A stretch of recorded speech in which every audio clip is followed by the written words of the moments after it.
A single chess piece can be worth a fortune, or it can be a heavy weight around your neck. For Lauren Howard, it was a ghost. It was the life she fled, the brilliance she suffocated, and the past she tried to drown in buckets of soapy water and the sharp scent of lemon polish. She was a shadow cleaning the floors of the powerful, until the night James Leon looked down and finally saw her. He was the man who owned the horizon, the billionaire venture capitalist who saw the world as a series of hostile takeovers he was destined to execute. When he offered her a game for fun, he thought he was being eccentric. He thought he was playing with a maid. He had no idea he was sitting across from a secret chess grandmaster. Dear viewer, I humbly request you to watch or listen till the end and rate this story out of 10. Your rating will help me to give you better stories in next videos. If you are watching my story for the first time, subscribe to this channel and press the bell icon now so as not to miss the notifications of my daily published new stories. Thank you, and let's dive into the full story. The crystal chandeliers of the Leyen penthouse hummed with a quiet, expensive arrogance that vibrated through the soles of Lauren's worn shoes. It was 10:15 p.m. on a Friday, and the city lights below glittered like a circuit board James had already mastered. The Leyen estate wasn't just a home. It was a cathedral of glass and ego, a place of white marble floors that demanded perfection and guests who treated the staff like part of the furniture. Lauren's hands were raw. She'd been on a double shift, her black and white uniform clinging to her with the humid, oppressive heat of a gala in full swing. She moved between the groups of elite guests with a practiced, invisible efficiency, her mind 1,000 miles away. She was calculating, not in the way of ambition, but in the way of survival. She had exactly $42.10 in her savings account. Her rent was due in 3 days, $900 for a cramped corner in a walk-up. Her younger sister had just messaged her. The university tuition deadline was looming, and the financial aid office wasn't budging.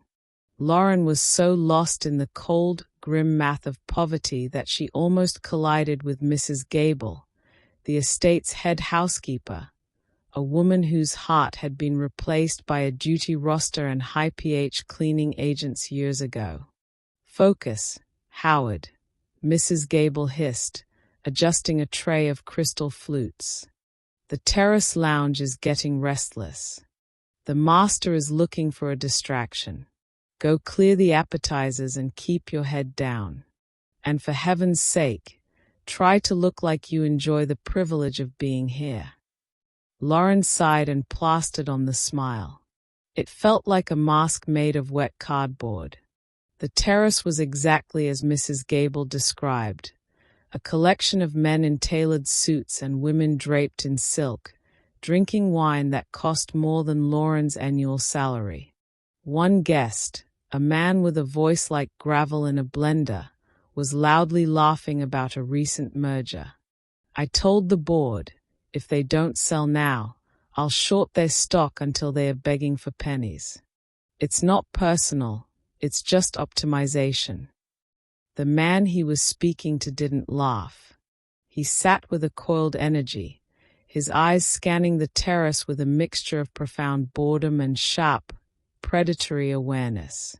He wore a simple navy sweater, but the watch on his wrist was a custom Patek Philippe. Lauren recognized it from a luxury catalog she'd found in the recycling bin. This was James Leon. Everyone knew the name. The vulture of Wall Street, who had built an empire by treating people like variables in an equation. "Excuse me," Lauren said, her voice flat, the mask fixed in place. "Can I clear these plates for you, sir? Or perhaps more champagne?" James Leon's eyes snapped to her. It was like being analyzed by a high-speed scanner. His gaze was intense, not in a flirtatious way, but in a processing way, as if he was trying to calculate her net worth and finding it wasn't worth the data. "We're done with the food," he said, his voice a smooth, confident baritone. He looked at the ornate ivory chess set sitting untouched on the marble table beside him. A small, thin smile touched his lips. "But I think I've found a much more interesting way for you to spend your final hour of the shift, sweetheart." The scent of lemon-scented industrial polish was the perfume of Lauren Howard's invisibility. It was a sharp, clinical odor that clung to her skin long after she peeled off her black polyester uniform, a constant reminder of the barrier between her and the people whose lives she scrubbed into a shine. At 27, Lauren had mastered the art of being a ghost in a house of mirrors. She moved through the sprawling, glass-walled penthouses of the Upper East Side not as a woman, but as a function, a pair of hands to straighten the silk throws, a silent shadow to buff the water spots off the rainhead showers, and a ghost to ensure the marble floors remained cold and unmarred. It was a Tuesday morning in the Mercer residence, and the sun was bleeding through the floor-to-ceiling windows, illuminating the dust motes Lauren was currently hunting. The Mercer penthouse was a shrine to curated minimalism, every piece of furniture costing more than Lauren's entire childhood home in Baltimore. She worked with a practiced, numb efficiency, her movements dictated by a checklist she had memorized years ago. But beneath the surface of her focused labor, her mind was a tempest of geometry and logic. She found it in the library, resting on a pedestal of African wenge wood, a hand-carved obsidian and mother-of-pearl chess set. Mr. Mercer, a man who traded in sovereign debt and spoke only in jargon, liked to leave a game in progress. He thought it made him look like a thinker, a man of deep, strategic patience. Lauren stopped in front of the board, her spray bottle dripping unheeded onto the Persian rug. She didn't just see pieces of stone. She saw a battlefield.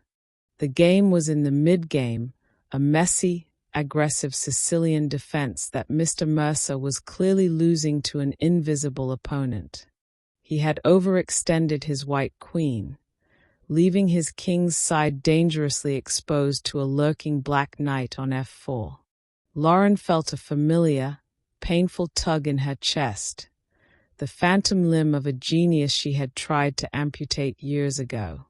Her fingers hovered over the obsidian king. In her mind, the room dissolved.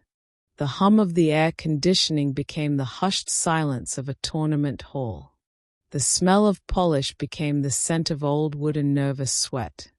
If he moved the bishop to g5, he could stall the inevitable, but he'd lose the exchange.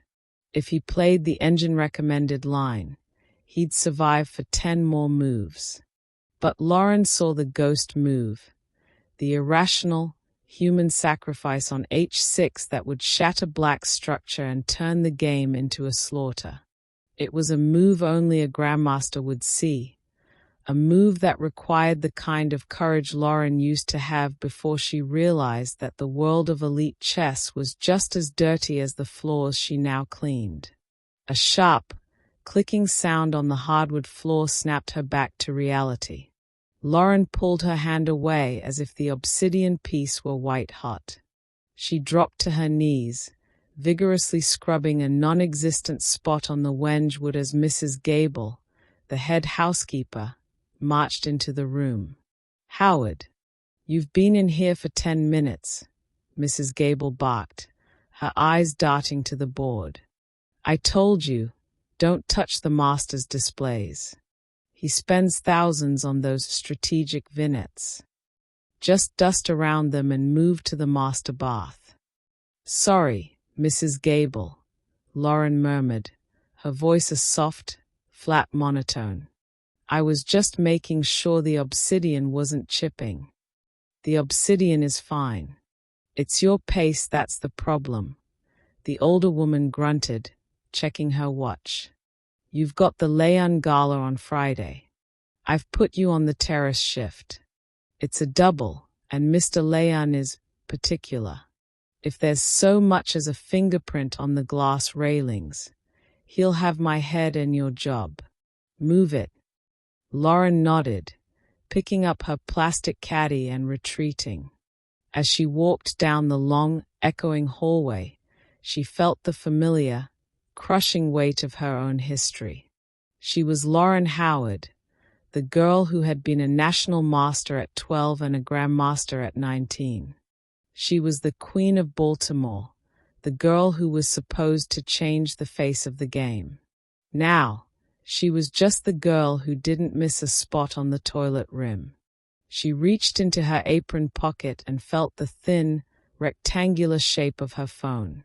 She pulled it up just long enough to see a notification from her younger sister, Maya. Financial aid office called again. They said if the remaining $2,500 isn't paid by Monday, I can't register for the spring semester. I'm sorry, Lo. I know you're working so hard. Lauren closed her eyes for a second, leaning her forehead against the cool marble of the hallway wall. The grim mathematics of her life were far more complex than any Sicilian defense. $42 in the bank. $2,500 for the tuition. $900 for the rent. The numbers didn't add up. No matter how many double shifts she took, no matter how much lemon polish she inhaled, the board was rigged against her. She thought back to the 2018 Federation Invitational, the night the crown had become too heavy.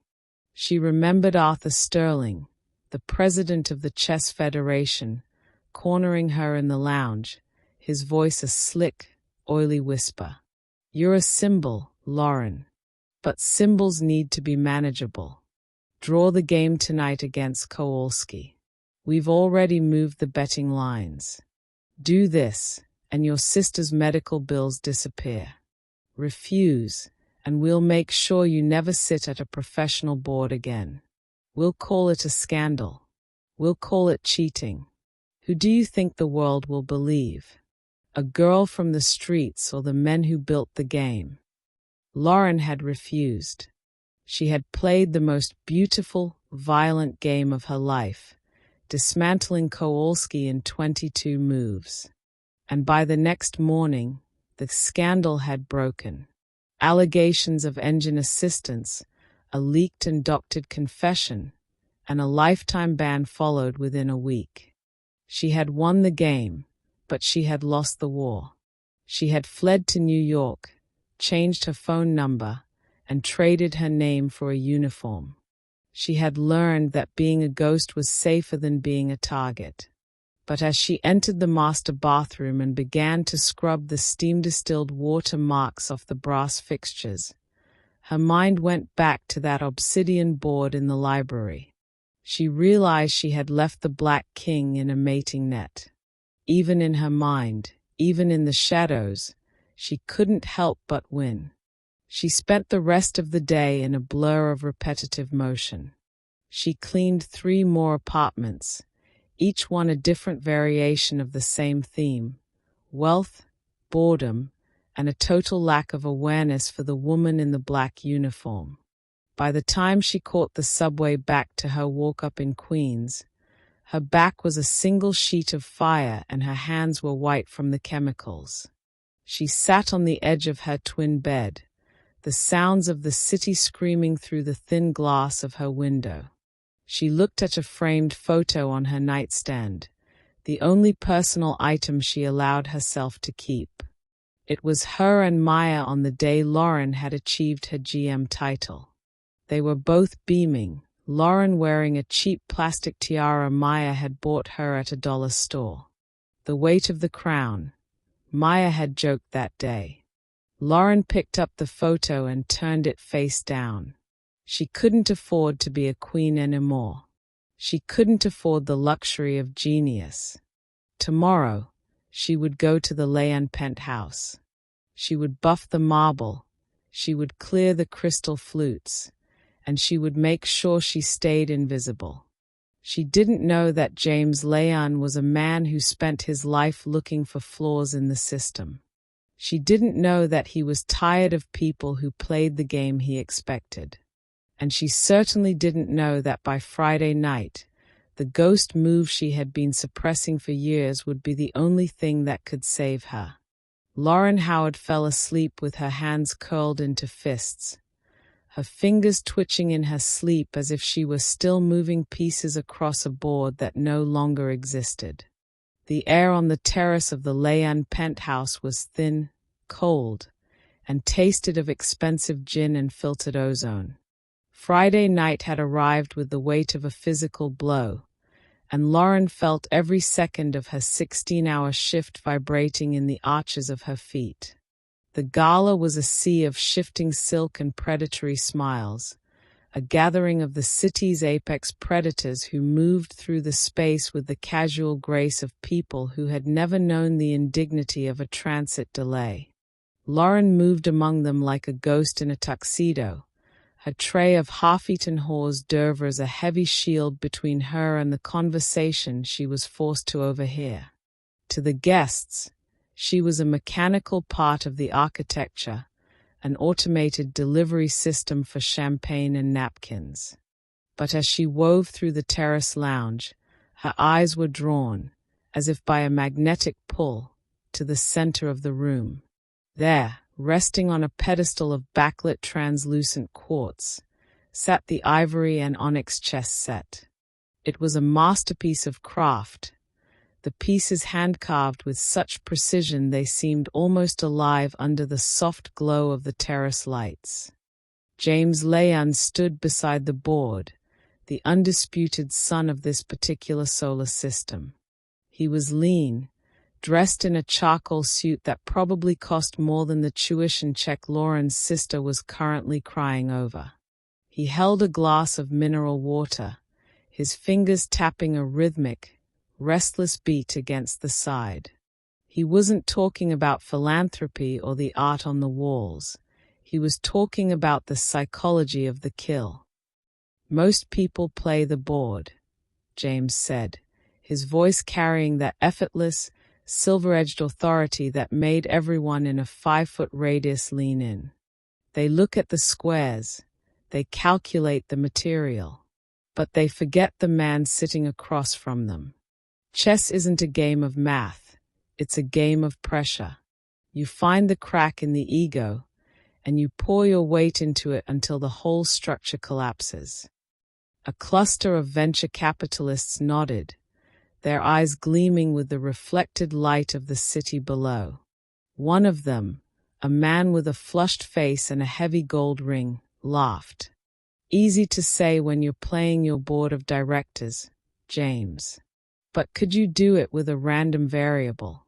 Someone who doesn't know the rules of your world. James's eyes scanned the room, landing on the staff. He didn't see people. He saw data points to be optimized. His gaze snagged on Lauren as she reached for an empty glass near the quartz pedestal. He paused, his analytical mind clearly clicking into place. He saw the way her eyes lingered, just a millisecond too long, on the position of the white knight. You, James said, the word cutting through the ambient hum of the party like a guillotine. Lauren froze. Her heart hammered against her ribs, a frantic bird in a cage of black polyester. She didn't look up immediately.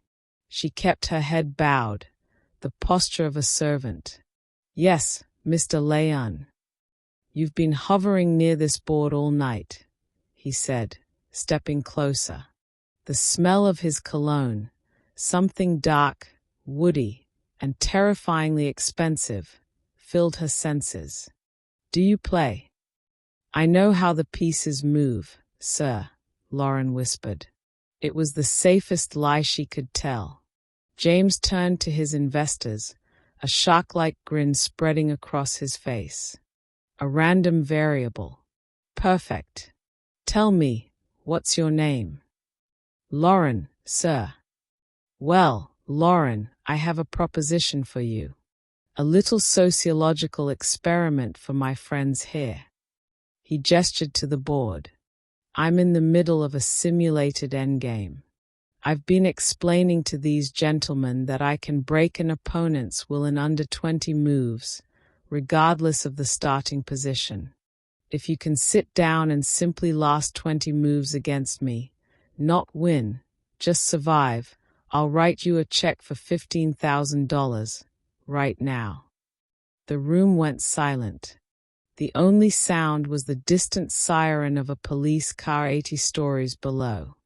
$15,000. It was the tuition. It was the rent. It was the end of the lemon-scented purgatory. Lauren looked at the board, then at James's bored, overconfident eyes. He was playing a game of power, using her as a prop to prove his brilliance. He thought he was offering a charity case a lottery ticket. He had no idea he was opening the door to a vault he couldn't close. 20 moves? Lauren asked, her voice regaining a sliver of its old, sharp clarity. 20 moves, James confirmed, already pulling a slim, leather-bound checkbook from his breast pocket. Think of it as a tip for exceptional service, or a lesson in the reality of the market. Your choice. Mrs. Gable appeared in the periphery, her face a mask of horror, her mouth opening to intervene, to scold Lauren back into the shadows. But James waved her off without looking. He was locked in. He wanted the show. Sit, James commanded. Lauren set her tray on a nearby-side table. She felt the eyes of the elite pressing into her, the silent judgment of a room that expected her to fumble the pieces, to blush in embarrassment, to be the grateful recipient of a billionaire's whim. She slid into the velvet chair opposite him. The seat was cold. James didn't offer her the choice of colors. He took white, his hand moving with a practiced, aggressive snap. He pushed his king's pawn to e4. The classic opening of a man who wanted to dictate the terms of the engagement immediately. Lauren felt the dragon in her mind stir.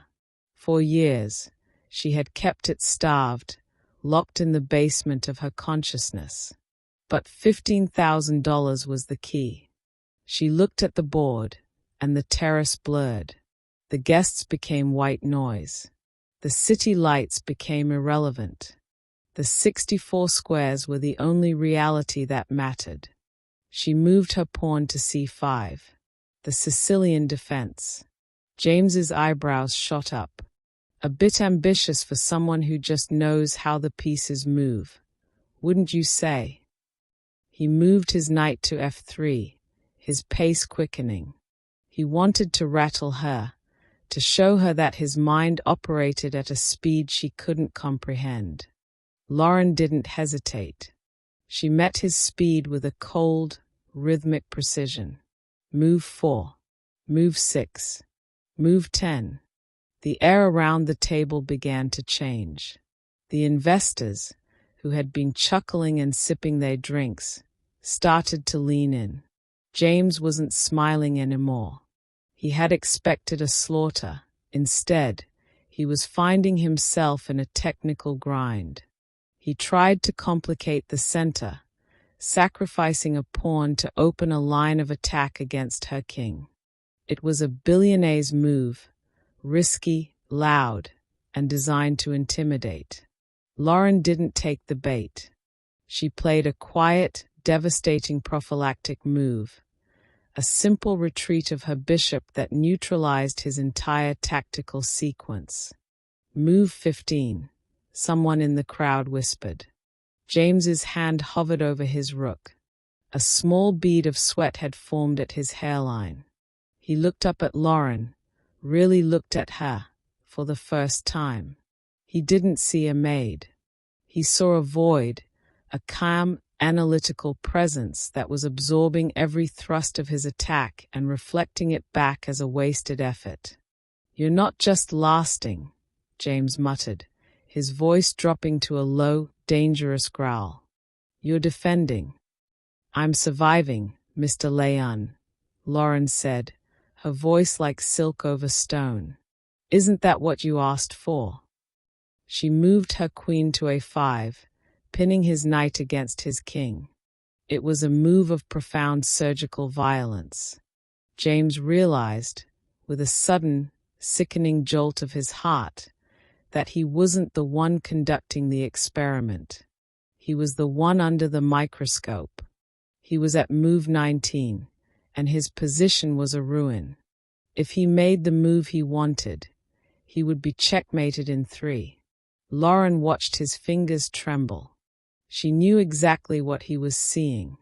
She had seen this look on the faces of grandmasters in Moscow and Berlin. The moment they realized the shadow across the table wasn't a shadow at all, but the sun. "Move 20, Lauren said softly, as she slid her rook into place. The silence on the terrace was absolute. James Leon stared at the board, his checkbook still resting on the quartz pedestal. The $15,000 a silent promise he now had to keep to a woman he had tried to humiliate. He looked at Lauren, his eyes dark with a new, obsessive hunger. Lauren stood up, the mask of the maid slipping back into place, but her eyes were burning with the fire of a reclaimed crown. "I believe that's 20 moves, sir. Will there be anything else, or should I get back to the champagne?" James Leon did not move. He sat frozen, staring at the checkbook in his hand as if the paper had suddenly turned to lead. Around them, the glittering terrace of the penthouse had fallen into a vacuum of silence so absolute that the distant hum of Manhattan felt like it belonged to another planet. Move 20 had landed like a thunderclap, but the board told a story far more terrifying than a simple survival challenge. "You've reached 20, James muttered, his voice strained, a jagged edge of disbelief cutting through his usual baritone.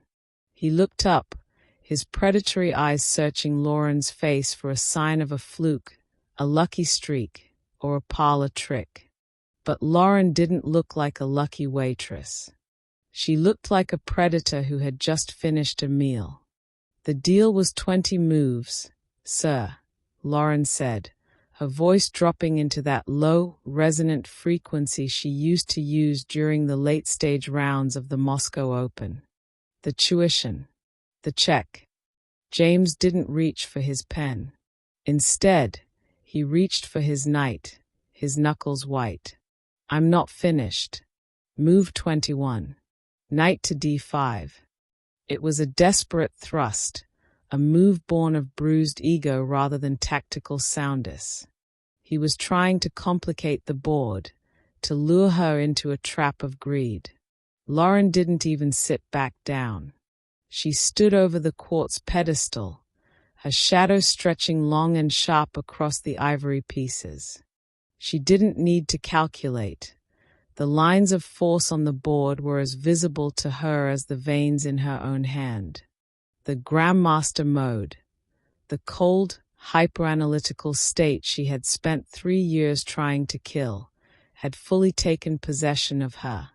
The world turned into a grid of 64 squares, and James Leon was nothing more than a king with nowhere to run. Her hand moved with a terrifying, liquid speed. She didn't just move a piece, she executed a sentence. "Queen takes d5, she whispered. A gasp rippled through the gathered investors. She had just sacrificed her most powerful piece for a minor knight. It looked like a beginner's blunder, a moment of panic under the billionaire's gaze. Mrs. Gable took a step forward, her face twisted in a silent plea for Lauren to stop making a scene, to take the money and run. James let out a short, sharp laugh, a sound of relief. "You folded. Under the pressure of the money, you finally folded. Bishop takes queen. Your game is over, Lauren." "Is it?" Lauren asked. She didn't wait for him to process the board. She moved her rook to e1, checking his king. James blocked with his bishop, his smile beginning to falter. Lauren moved her bishop to h3, a quiet, almost invisible move that seemed to have no purpose. James frowned, his brow furrowing as he scanned the board. He looked for a way out, a way to use his extra queen to crush her. But every square he looked at was a trap. Every line he tried to calculate ended in a dead end. The room grew colder. The investors leaned so far forward they were almost touching the quartz. Lauren's mind was moving at a speed that would have crashed a supercomputer. She saw the next 12 moves as a single, inevitable event. She saw the smothered mate, a rare, elegant execution where a king is trapped by his own pieces, unable to move while a single knight delivers the final blow. It was a signature move, a piece of chess poetry that only a handful of people in the world could pull off against a high-level opponent. "You're thinking too much about the queen you took," Lauren said, her voice a ghost of a warning. "You should have been thinking about the space behind your king." James's hand hovered over the board, trembling. He looked at the ivory king, surrounded by its own protective pawns and bishops. It looked safe. It looked impenetrable. But he saw it now, the silent slaughter she had been preparing since move 12. He realized that the $15,000 challenge hadn't been a game of survival for her. It had been a hunt. "Move 25, Lauren said, her fingers snapping a knight to f2. "Check." James moved his king to the corner. It was the only legal move. "Move 26. Knight to h3. Double check." The billionaire was sweating now, the charcoal of his suit darkening at the collar. He was being dismantled in front of the people he spent his life trying to impress. He was a man who optimized systems, and Lauren Howard had just introduced a virus that was rewriting his entire reality. "Move 27, Lauren said, her voice now a cold, clear bell that rang across the terrace. "Queen, oh, wait. I don't have a queen." She smiled, a small, dangerous curve of the lips that didn't reach her eyes. "I don't need one. Knight to f2. Checkmate." The silence that followed was heavy, suffocating, and absolute. James Leon stared at the board. His king was boxed in, surrounded by his own ivory pieces, strangled by the very guards meant to protect him. Lauren's lone knight stood in the center of his defense like a revolutionary in a palace. It was a masterpiece of tactical irony. The man with the gold ring dropped his glass. It shattered on the marble, the sound of breaking crystal finally snapping the tension. "My God," someone whispered. That was a smothered mate. In 27 moves. "Who is she?" another guest asked, their voice hushed with a new kind of reverence. "That wasn't a maid playing. That was a ghost." James didn't look at his guests. He didn't look at the shattered glass. He slowly stood up, his eyes locked on Lauren's. The boredom was gone. The condescension was gone. In its place was a frightening, obsessive, and all-consuming interest. He looked at her as if she were a new element he had discovered, a variable that could change the value of everything he owned. Lauren didn't wait for the applause. The adrenaline was beginning to fade, replaced by a cold, hollow dread. She had done it. She had lit the flare. She had announced her presence to a man who never let go of something he found valuable. She reached out and picked up the checkbook James had left on the pedestal. With a steady hand, she tore out the top leaf, the $15,000. "Thank you for the game, Mr. Leon," she said, her voice returning to the flat, professional tone of a housekeeper. "I believe the terrace is clear. If you'll excuse me, my shift is over." She turned and walked away, her black and white uniform a blur against the velvet curtains. She didn't look back at the stunned faces of the investors or the wreckage of the ivory board. She walked through the kitchen, past the staring waitstaff, and into the service elevator. As the doors slid shut, Lauren leaned against the metal wall, the check clutched so tightly in her hand that the paper crinkled. She had the money. Maya would go to school. But as the elevator descended toward the street, she felt a cold shiver run down her spine. She had beaten the billionaire. But she knew James Leon well enough to know that for a man like him, the game had only just begun. And this time, he wouldn't be playing for fun. He would be playing for keeps. The silence on the terrace after Lauren Howard's departure was not a void. It was a pressurized chamber. James Leon remained seated at the quartz pedestal, his gaze fixed on the ivory king strangled in the corner of the board. The smothered mate was still there, a geometric insult to his ego, an impossible configuration that mocked every algorithm he had ever written. His investors were whispering, their eyes darting between the empty doorway and the man who had just been publicly dismantled by a woman in a polyester uniform. James didn't hear them. He was already elsewhere, his mind retreating into the cold, binary sanctuary of data. He didn't wait for the party to end. He didn't offer a polite farewell to the men who had just watched his tactical execution. He stood up, ignored the shattered crystal on the floor, and walked straight to his private study. The room was a high-tech nerve center, isolated from the rest of the penthouse by soundproof glass and biometric locks. He sat behind a desk carved from a single slab of obsidian and tapped a command into a recessed haptic interface. "Jennifer," he said, his voice flat and vibrating with a new, dangerous frequency. His personal assistant appeared on a vertical screen, her expression as unreadable as a blank spreadsheet. "Yes, Mr. Leon.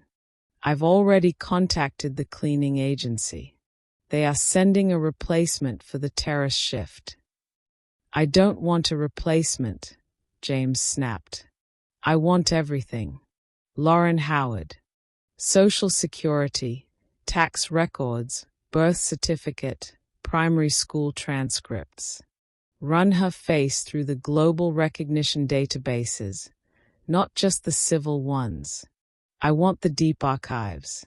International sports, academic competitions, blacklisted enthusiasts. She didn't learn to play like that at a community center." "I'll have the preliminary brief in 10 minutes, Jennifer replied. James leaned back, his fingers steepled. He replayed the game in his mind, move by move. The way she had used the Sicilian defense wasn't just textbook. It was conversational. She had been speaking a language he only understood in fragments, a dialect of high-level Grandmaster theory that hadn't been seen in the public circuit for years. He thought about her hands, the way they had snapped the pieces with a liquid, predatory confidence. Those weren't the hands of a maid. Those were the hands of an architect of chaos. The screen chimed. A dossier materialized, glowing blue in the dim light of the study. "Initial results are unexpected, sir." Jennifer's voice came through the speakers. "Lauren Howard is a ghost. For the last 3 years, she has existed as a series of low-wage service jobs. Cleaning, waitressing, industrial laundry. Her digital footprint is almost non-existent. No social media, no credit cards, only a prepaid debit account used for rent and a pharmacy in Queens." "Keep digging," James muttered, his eyes scanning the lines of text. I went further back, Jennifer continued. The facial recognition hit a match in the 2018 European archives. But the name isn't Howard. It's the Queen of Baltimore. She was born Lauren Vance. James froze. The name hit him like a physical blow. Even a casual observer of the game knew the Vance name.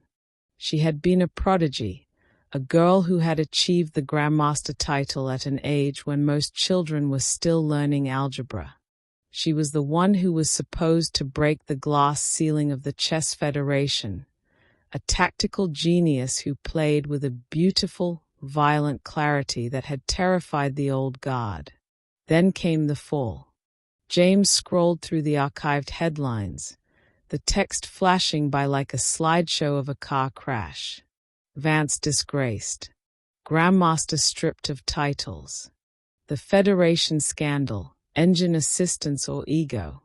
He clicked on a grainy video from 2018. It was a press conference held by Arthur Sterling, the president of the Chess Federation. Sterling stood at a mahogany podium, looking somber and paternal as he announced the lifetime ban of the brightest star the game had seen in decades. He spoke of doctored logs and violation of fair play. In the corner of the frame, a 24-year-old Lauren Vance stood silent, her face a mask of stone, refusing to defend herself as her life was systematically erased. She didn't cheat, James whispered to the empty room.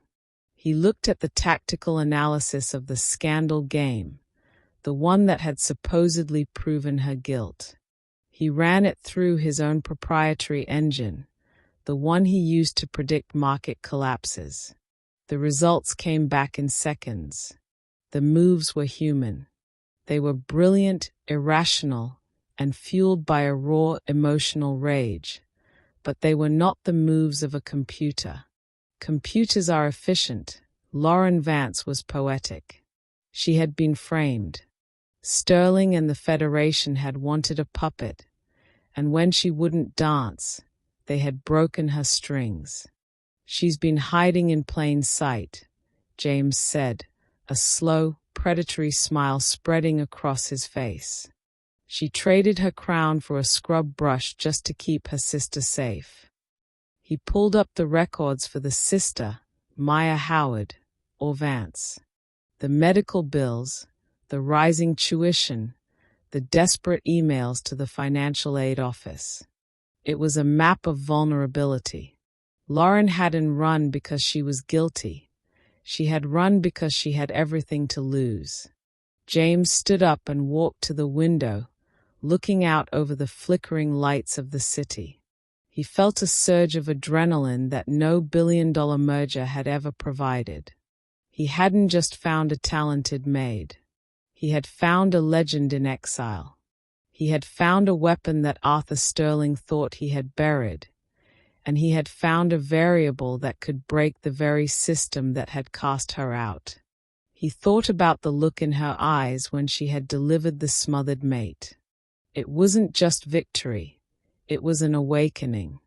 The dragon had been stirred, and James knew exactly how to make it roar. "Jennifer," he called out, "cancel my meetings for Monday, and find out exactly which walk-up in Queens belongs to 3B. I'm going to make Miss Howard an offer that will make $15,000 look like pocket change." "Sir, the Federation is still very protective of their narrative regarding her," Jennifer cautioned. "Associating with her could be messy." "Good," James said, his eyes reflecting the cold neon of the Manhattan skyline. "I like messy. It's the only time people show you who they really are. Lauren Howard doesn't belong in a uniform. She belongs on a throne. And I think it's time we reminded Arthur Sterling what happens when you try to bury a queen." He reached out and closed the holographic display, the image of Lauren's face vanishing into the darkness. He felt a strange, unfamiliar sensation in his chest, a mixture of greed and genuine awe. He was a man who optimized everything, and he had just found the ultimate human variable. The game on the terrace was just the opening move. The real match was about to begin, and this time, James was going to make sure the whole world was watching. He walked out of the study, the silence of the penthouse no longer feeling like a vacuum, but like the quiet before a storm. He was going to find Lauren Howard, and he was going to give her back her crown. Not out of the kindness of his heart. James didn't believe in kindness, but because he wanted to see what she would do to the world once she had nothing left to fear. The buzzer to Lauren's apartment didn't just ring, it demanded. It was a sharp, expensive sound that cut through the muffled noise of the Queen's subway line rattling in the distance. Lauren sat at her small kitchen table, the $15,000 check resting next to a half-empty cup of lukewarm tea. She didn't need to look at the intercom to know who was downstairs. Only one man in New York had the audacity to track a ghost to its lair on a Monday morning. When she opened the door, James Layan didn't wait for an invitation. He stepped into the cramped, 500-square-foot space, his presence immediately making the ceiling feel lower and the walls more brittle. He was dressed in a tailored navy overcoat that cost more than the building's entire annual maintenance budget. He scanned the room, the peeling wallpaper, the stack of Myers textbooks, the single, worn chessboard tucked under the sofa, with the same analytical coldness he used to dismantle companies. "You have a leak in the bathroom," James said, not as a greeting, but as an observation of inefficiency. "And your locks are a joke. A child with a paperclip could be sitting at this table in under 30 seconds. "What do you want, James?" Lauren asked, her voice steady despite the adrenaline spiking in her chest. She didn't call him Mr. Layan. The terrace match had stripped away the necessity for titles. James turned to her, his eyes reflecting the dull gray light of the Queen's skyline. "I spent the weekend with your ghost, Lauren Vance. Or should I say, the Queen of Baltimore. I know about the 2018 Invitational. I know about Arthur Sterling and the fabricated engine logs. I know you didn't quit the game. You were executed by a committee of men who were terrified of a variable they couldn't own." Lauren felt the air leave her lungs. Hearing the name Lauren Vance aloud after 3 years was like feeling a phantom limb suddenly throb with pain. "That life is dead. I'm a housekeeper now. I clean the messes people like you leave behind. You're a Grandmaster living in a showbox," James countered, stepping closer. He pulled a black leather folder from his coat and laid it on the table. "And I'm a man with a problem that only a Grandmaster can solve. Quantum leap dynamics is entering the World Corporate Chess League. It's a vanity project for the elite, but the stakes are structural. The winner gets the municipal tech contracts for the next decade. My lead player just defected to a rival firm. I need a ringer." "Hire a professional," Lauren said, turning back to her tea. "There are dozens of GMs in the city who would jump at your money." "I don't want a professional. I want a legend with a grudge," James said. He opened the folder. Inside was a contract, thick and intimidating. "I'm offering you a consultancy role. Official title, strategic lead. Unofficial title, my secret weapon. I will pay you $250,000 for 6 months of work. That covers Maya's tuition, her graduate school, and a house for your mother that isn't in a flood zone." Lauren stared at the numbers on the page. It was the golden gambit, an offer so massive it felt like a trap. "What's the catch?" "The catch," James said, his voice dropping into a low, controlling register. Is that you are mine? Professionally speaking. You move into a corporate suite I've prepared in Manhattan. You eat what my nutritionists prepare. You train on the schedule I set. And when you play exactly as I dictate. No ghost moves. No poetic sacrifices unless I approve them. Every game will be optimized by my data team before you even sit at the board. You are the hand. I am the brain. Lauren let out a short, dry laugh. You want to turn me into a machine. Just like Sterling did. No, James corrected, his eyes flashing. Sterling wanted you to lose to protect the status quo. I want you to win to destroy it. But I don't gamble on intuition or heart. I gamble on systems. I've built a proprietary engine that analyzes every opponent in the league. It predicts their blunders with 99% accuracy. I need you to execute those lines. You'll be a ghost in the machine, Lauren. No one will know it's you until the trophy is in my hands. You want to control every move, Lauren whispered. That's not chess.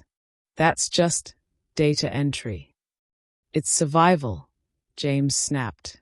He leaned over the table, his shadow falling over her. You think you're free because you're scrubbing floors. You're a slave to a different set of numbers right now. Rent, debt, fear. I'm offering you the only real freedom that exists in this city. The power to never be invisible again. But to get it, you have to let me optimize you. Lauren looked at the worn chessboard under the sofa. She thought of the smothered mate from Friday night, the beauty of the geometry, the thrill of the hunt. James wanted to take that away and replace it with a cold, binary certainty. He wanted to put her back in a uniform, only this time it would be made of silk and high-stakes contracts. But then she looked at the text from Maya on her phone. Lo, the office says I'm officially on the hold list. I don't know what to do. The weight of the crown was nothing compared to the weight of poverty. Lauren realized that James wasn't just offering her a job, he was offering her a weapon. And if she had to wear his golden handcuffs to get close enough to pull the trigger on the people who had ruined her, she would. 6 months, Lauren said, her voice turning to stone. And my sister's tuition is paid in full by noon today, before I even pack a bag. James didn't smile.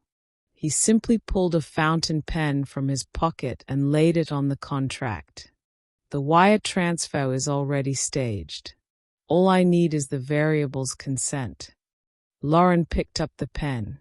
It felt heavier than a mop, heavier than a tray of champagne. As she scrawled her name, not Howard, but the signature that had once terrified the Federation, she felt the invisible walls of the penthouse closing in again. Welcome to the team, Lauren, James said, snapping the folder shut. He looked at her not as a woman, but as the most valuable asset in his portfolio. Pack your things. The car is waiting. And Lauren, leave the old chessboard. From now on, you only play on my boards. As James walked out, his footsteps echoing in the hallway, Lauren stood in the center of her small kitchen. She had the money. She had the security. But as she looked at her reflection in the darkened screen of her phone, she realized she had just traded one kind of invisibility for another. She was no longer a shadow. She was an instrument. She walked to the sofa and pulled out the old wooden board, running her thumb over the chipped white king. She wouldn't leave it. James Leon thought he could optimize the genius out of her, that he could turn her into a predictable line of code. He thought he was the brain and she was the hand. He was about to learn that in a game of chess, The most dangerous piece isn't the king or the queen.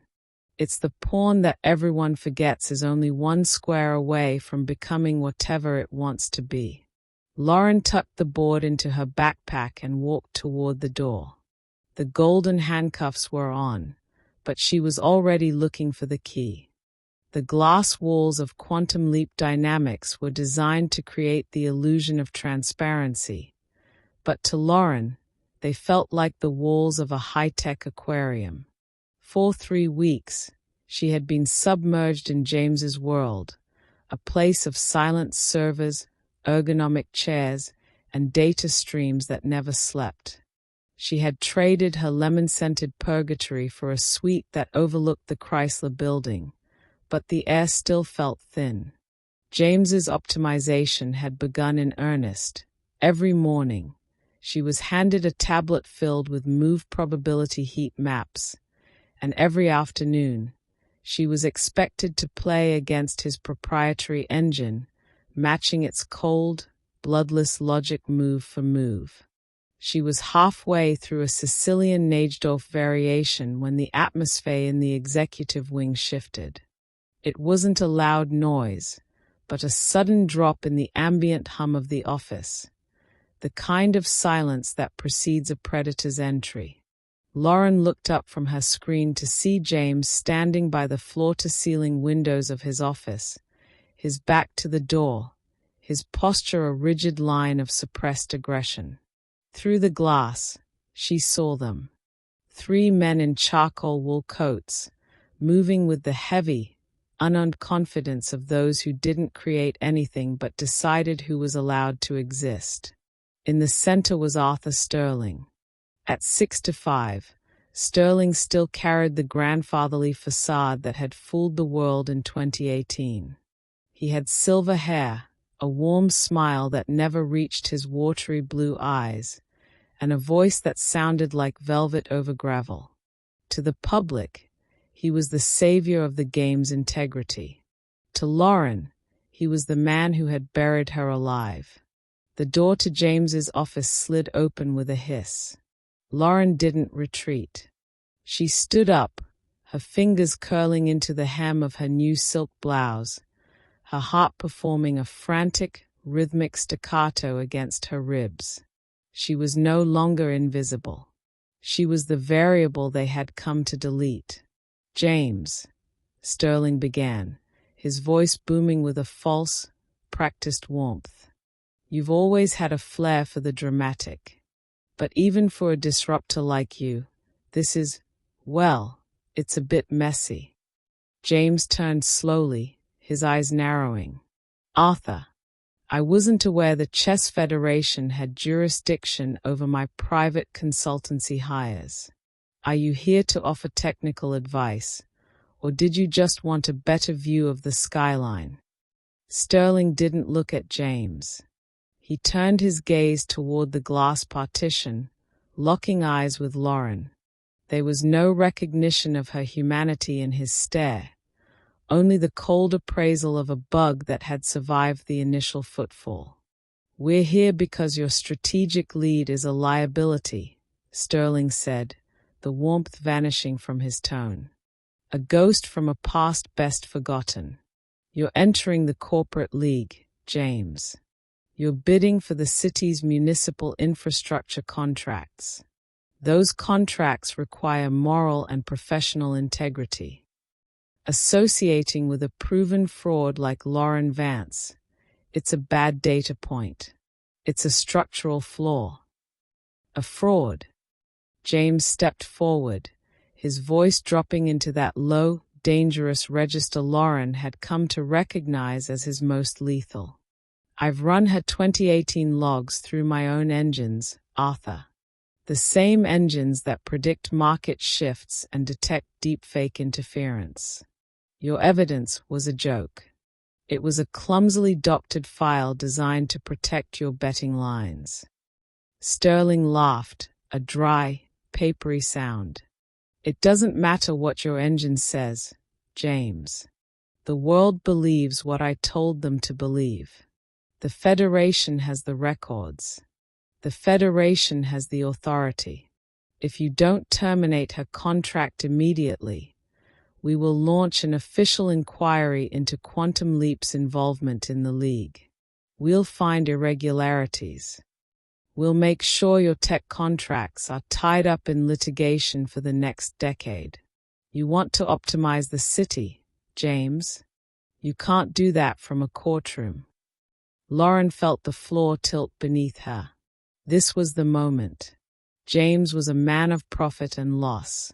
He had optimized everything in his life to avoid the very kind of inefficiency Sterling was now threatening him with.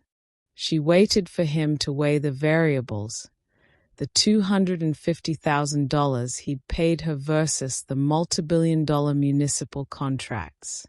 In his world, the math was simple. She was a sunk cost. Sterling's companions, a pair of lawyers who looked as if they had been carved from the same block of gray granite, stepped forward. We've already drafted the preliminary cease and desist regarding her participation in any league-sanctioned events. If she sits at a board under the Quantum Leap banner, we will pull your company's accreditation before the first pawn moves. Lauren's hand went to the door handle. She was ready to walk out, to spare James the decision, to return to her walk-up in Queens and find another pair of hands to scrub. She had the tuition money now. She could disappear again. But James didn't look at the lawyers. He looked at Sterling, and for the first time, Lauren saw something in him that wasn't just cold calculation. It was a raw, searing arrogance, the kind of ego that didn't just want to win, but wanted to break the person who dared to tell him no. "You're making a mistake, Arthur," James said softly. "You think you're threatening my company, but you're actually threatening my investment. And I never, ever let go of an asset because a bureaucrat told me it was too messy. You'll lose everything for a maid." Sterling sneered, his mask finally slipping to reveal the venom underneath.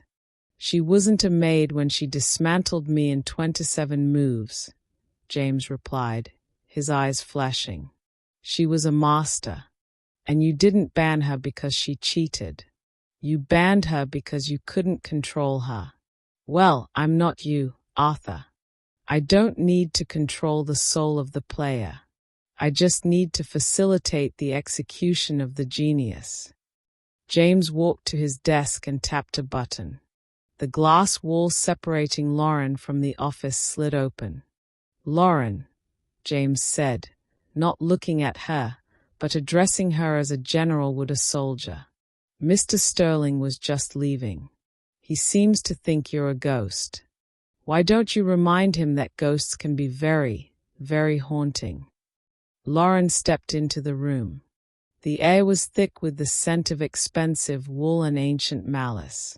She looked at Sterling, the man who had stolen her name, her pride, and 3 years of her life.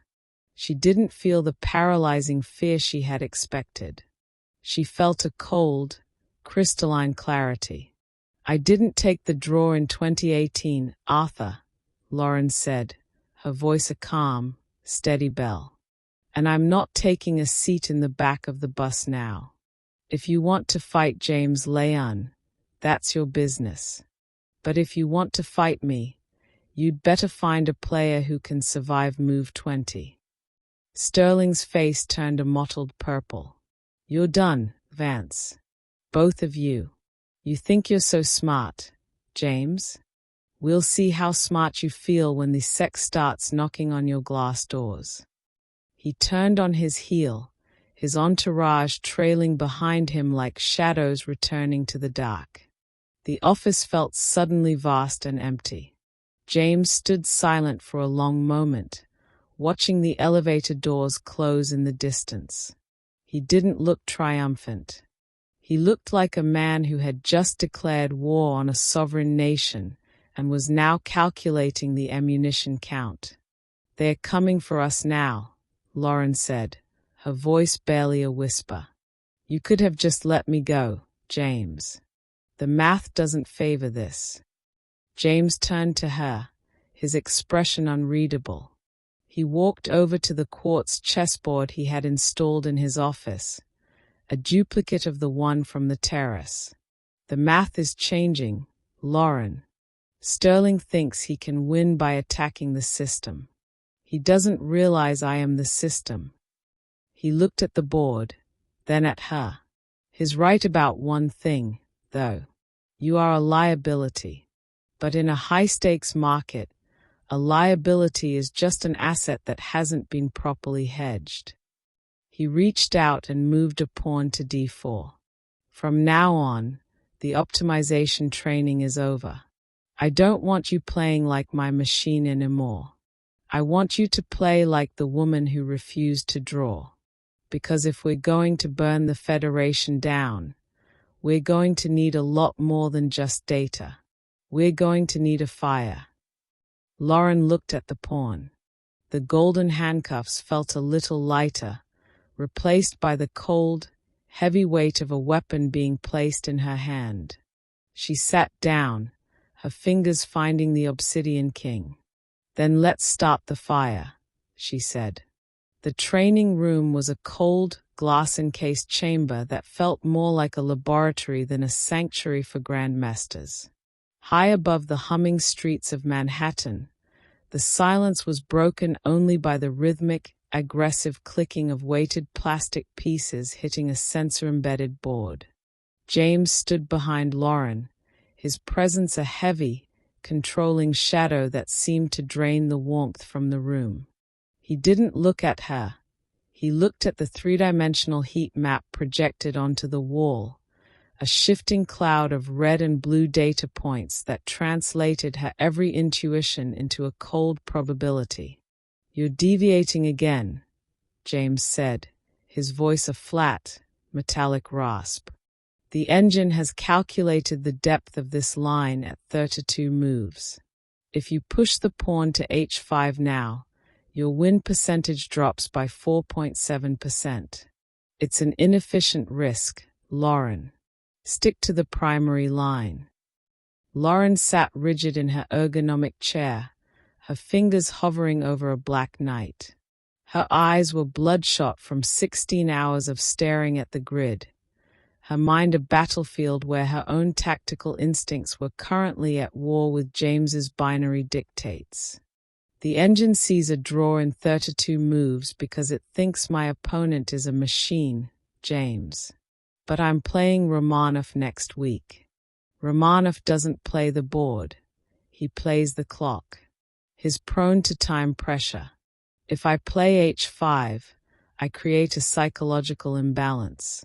He'll panic. Panic is a human variable, James countered, tapping a command into his tablet. The heat map shifted, a jagged red line cutting through her proposed strategy. I don't invest in panic. I invest in certainty. My data team has mapped Romanov's entire career. He is 98% consistent in this endgame structure. You are a biological processor hired to execute a pre-optimized sequence. Don't make it personal. Lauren stood up so abruptly her chair skittered across the polished floor. The sound echoed like a gunshot in the sterile space. She turned to face him, the mask of the obedient consultant finally cracking to reveal the raw, searing genius beneath. You think you found a better way to play because you have more processing power, but you've missed the entire point of the game. Chess isn't just about finding the best move. It's about the struggle of one mind against another. It's the art of the human soul expressed in 6-4 squares. James didn't flinch. He stepped closer, his analytical gaze scanning her face as if he were looking for a software bug. The soul is just a romantic name for a series of irrational biases, Lauren. I'm paying you $250,000 to be better than a human. I'm paying you to be the bridge between my technology and the trophy. You are an asset, and assets don't get to have feelings about the opening. I am a Grandmaster.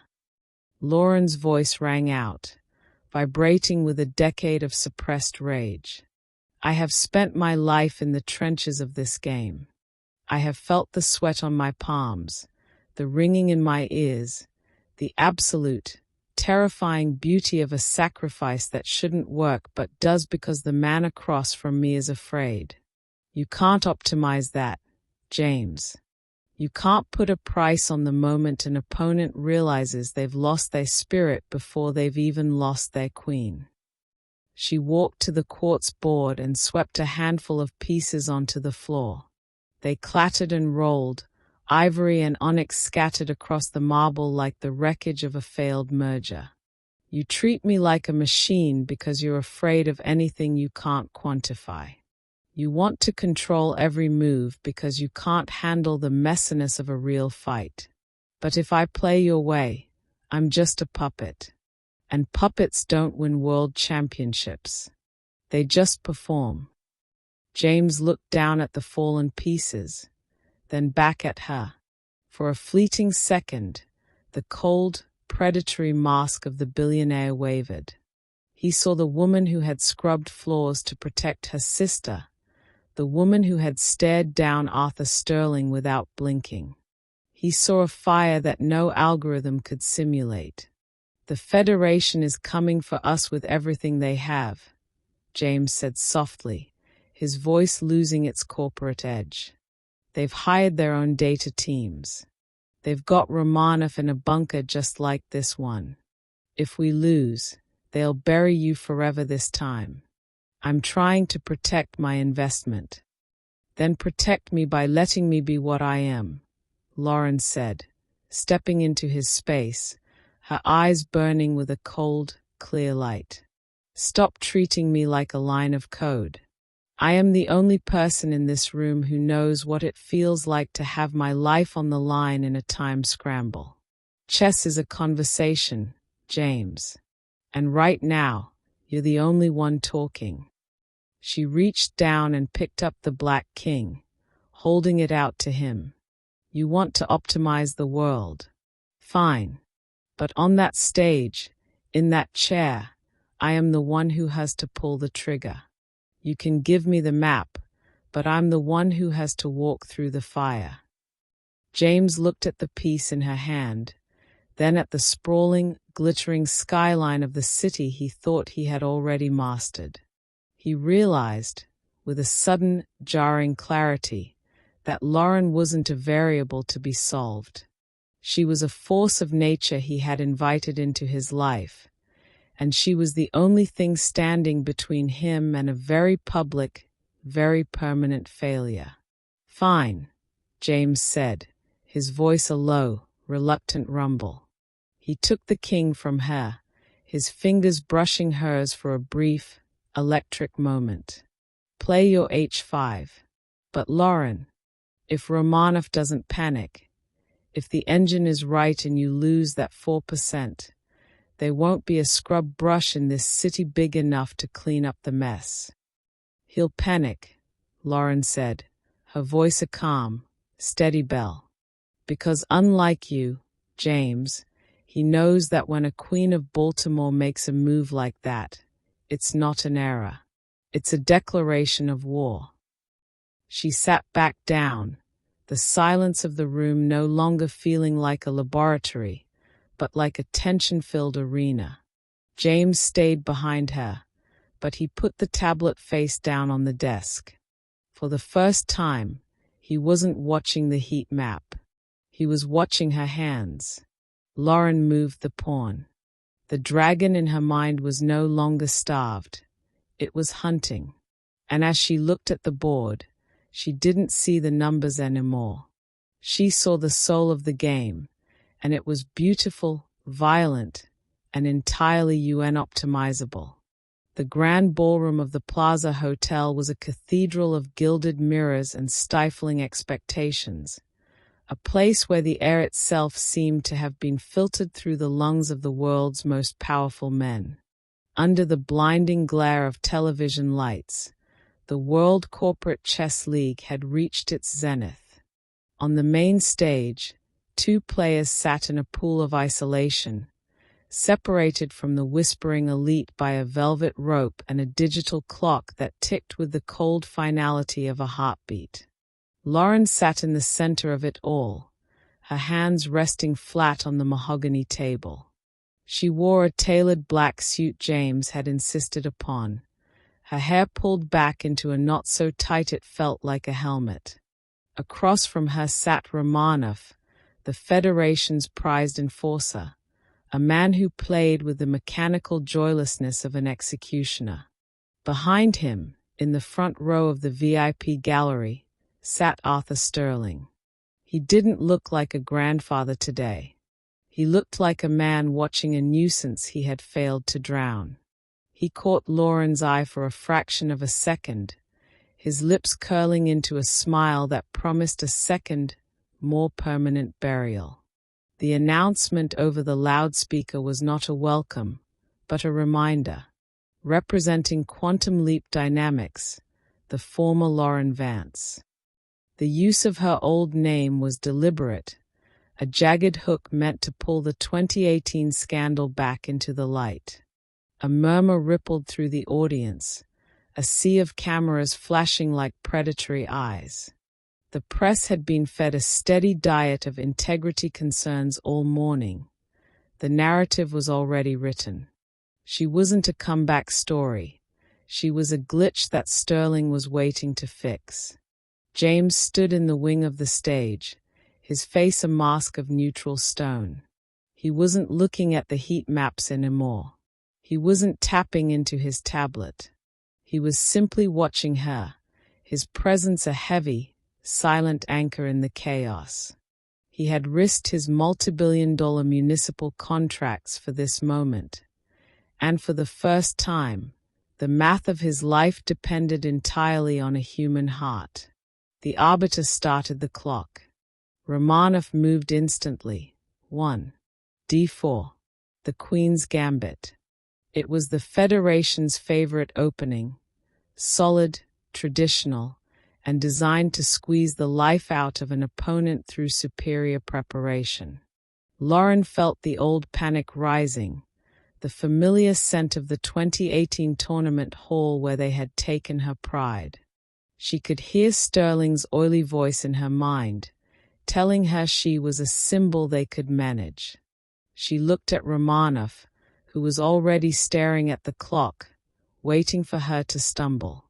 He played as if he were part of the furniture, a puppet whose strings were held by the men in the front row. Then, she felt it, a hot, crystalline surge of rage that burned through the fear. It wasn't the blind anger of a loser. It was the cold, focused fury of a survivor. She thought of the lemon-scented polish, the raw skin on her hands, and the 3 years she had spent cleaning the messes of people like Sterling. She wasn't just playing for a trophy or a contract. She was playing for the girl who had been told her genius had a price tag. Lauren didn't play the engine's recommended line. She didn't play the optimized response James's data team had spent weeks perfecting. She reached out and pushed her pawn to c5. The Benoni defense. The room went silent. The Benoni was an invitation to chaos, a violent opening that unbalanced the board immediately. It was a move that screamed for a fight, a declaration that she would rather burn the board down than grind out a draw. Romanov's eyes flickered. He glanced toward Sterling, looking for the script, but the script didn't cover the Benoni. He hesitated for 3 minutes, an eternity in a blitz-tempo tournament. He responded with a cautious central push, trying to stabilize the position. Lauren didn't let him breathe. She moved with a liquid, terrifying speed, her pieces flowing across the board like a black tide. She sacrificed a knight on move 15, a move that James's engine would have flagged as a catastrophic error. In the wings, she saw James lean forward, his knuckles white against the railing. He didn't look away. Sterling was no longer smiling. He was whispering frantically to his lawyers, his face turning a mottled, ugly red. He had expected a disgraced girl to fold under the pressure of the lights. He hadn't expected a Grandmaster who had found her soul in the shadows. By move 22, the board was a ruin of broken structures and exposed kings. Romanov was sweating, his hand trembling as he reached for his bishop. He was in a mating net, a configuration where every escape route led to a different kind of disaster. He was playing the board, but Lauren was playing his fear. She could see the exact moment his spirit broke, the moment he realized that no amount of Federation prep could save him from a woman who had nothing left to lose. Move 30, Lauren whispered, her voice a low, steady bell that seemed to carry to the very back of the hall. She slid her rook to the 7th rank, cutting off Romanov's last defender.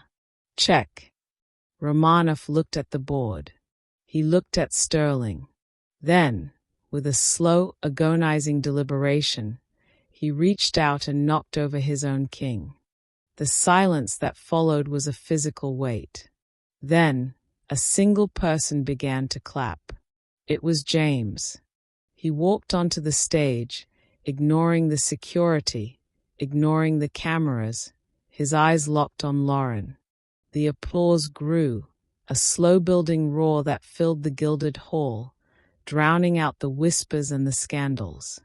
Lauren stood up. She didn't look at the cameras. She didn't look at the trophy. She walked to the edge of the stage and looked down at Arthur Sterling. "The Queen of Baltimore is dead, Arthur," she said, her voice amplified by the silence of the room. "But Lauren Howard is just getting started." She turned and walked toward James. He didn't say anything about the 4% win probability she had ignored. He didn't mention the engine's red flags. He simply reached out and took her hand, his fingers steady and warm. "The municipal contracts are ours," James said softly. "I don't care about the contracts, James," Lauren replied, her eyes burning with a light he had never seen in his data streams. "I care about the look on his face." James looked at her, and for the first time in his life, he didn't see an asset to be optimized. He saw a partner. He saw a fire that he had tried to bottle, and he realized that the most valuable things in the world were the ones that refused to be controlled. They walked off the stage together, leaving the Federation in the wreckage of its own making. The grand tournament was over, but the real match, the one where Lauren Howard rewrote the rules of the world, was only just beginning. The final move was not made on the board, but in the silence that followed the falling of the king.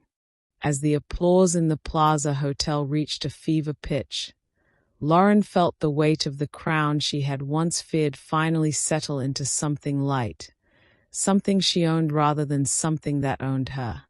The cameras were no longer looking for a scandal. They were capturing the emergence of a titan. James stood beside her on the podium, the victor's trophy, a minimalist spire of obsidian and silver, resting between them.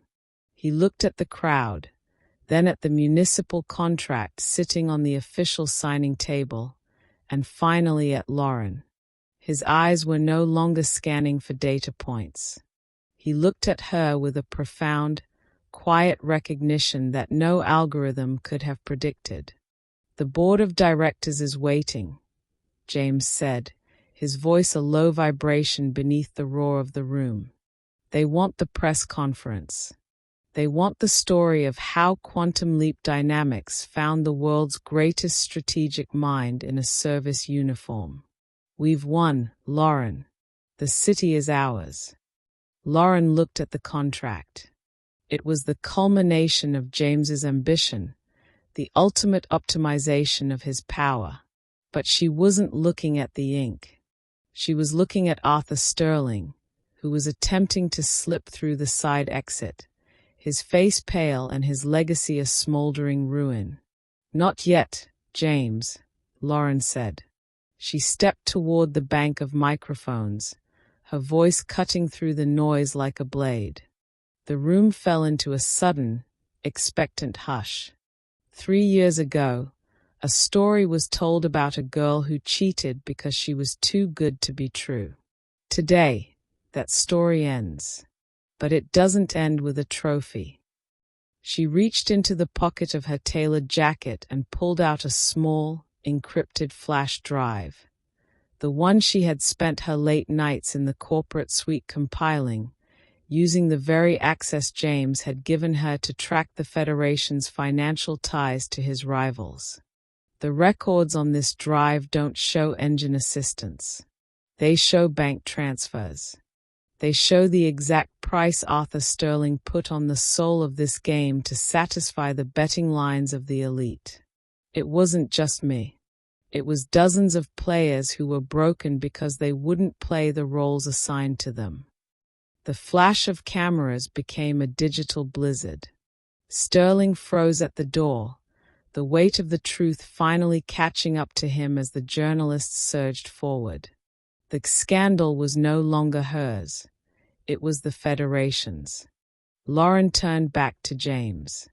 The billionaire was watching her with a mixture of shock and a strange, nascent respect. She had used his own tools, his data, his access, his belief in systems, to execute a move he hadn't cleared. She had optimized the truth. "You didn't check that with me," James said, stepping into her space. "That wasn't part of the line." "It was the only move that mattered," Lauren replied.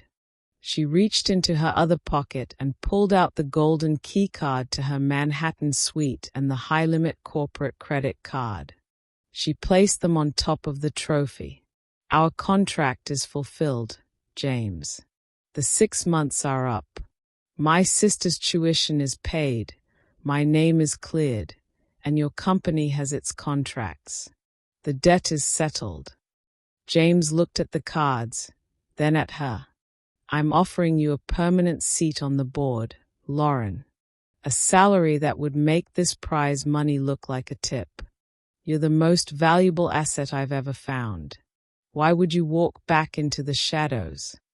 "I'm not walking into the shadows," Lauren said, and for the first time, she gave him a true, unfiltered smile, the smile of a woman who had realized her intellect was not a burden, but a liberation. "I'm walking into the sun. I'm starting a foundation. I'm going to find the kids who are cleaning floors and playing games in their heads, and I'm going to give them the boards you think only people in tailored suits deserve. I don't want to be an asset in your portfolio, James. I don't want to be anyone's secret weapon." James reached out, his hand hovering near hers, hesitating for the first time in his life. "You're quitting the most powerful position in the tech sector to teach chess in community centers." "I'm not quitting," Lauren corrected him, her voice a calm, steady bell. "I'm evolving. You told me once that every person has a price and every system has a backdoor. You were wrong. Some systems are just pure, and some people are priceless." She turned and began to walk off the stage. The elite of Manhattan parted for her like the Red Sea. She didn't look back at the gilded mirrors or the flashing lights. She felt the cool air of the street waiting for her, the city no longer looking like a circuit board to be mastered, but like a world to be lived in. "Lauren," James called out. She paused at the edge of the velvet rope and looked back. James was standing alone on the stage, the billionaire who had everything, looking strangely small amidst the silver and obsidian. "What if I want a rematch?" he asked, his voice losing its corporate edge, sounding almost human. "No engines, no data, just the art of the soul." Lauren adjusted her backpack, the one containing her old, chipped wooden board. "Then you know where to find me, James. But be warned, I don't play for fun anymore. And I certainly don't play for money. She walked out of the plaza and into the crisp New York night. The scent of lemon polish was gone, replaced by the smell of rain and possibility. She checked her phone. A message from Maya was waiting. "Lo, I saw the news. You did it. You really did it. When are you coming home?" "I'm already there," Lauren typed back. As she descended into the subway, she felt the rhythmic vibration of the train beneath her feet. It was the heartbeat of the city she had scrubbed, the city she had mastered, and the city she was finally ready to lead. She wasn't a maid, and she wasn't a corporate consultant. She was a grandmaster, a sister, and a free woman. The game was over. The world had been checked. And as the subway doors slid shut, Lauren Howard sat down on the orange plastic seat, pulled out a book, and began to plan her next opening. This time, the moves were entirely her own.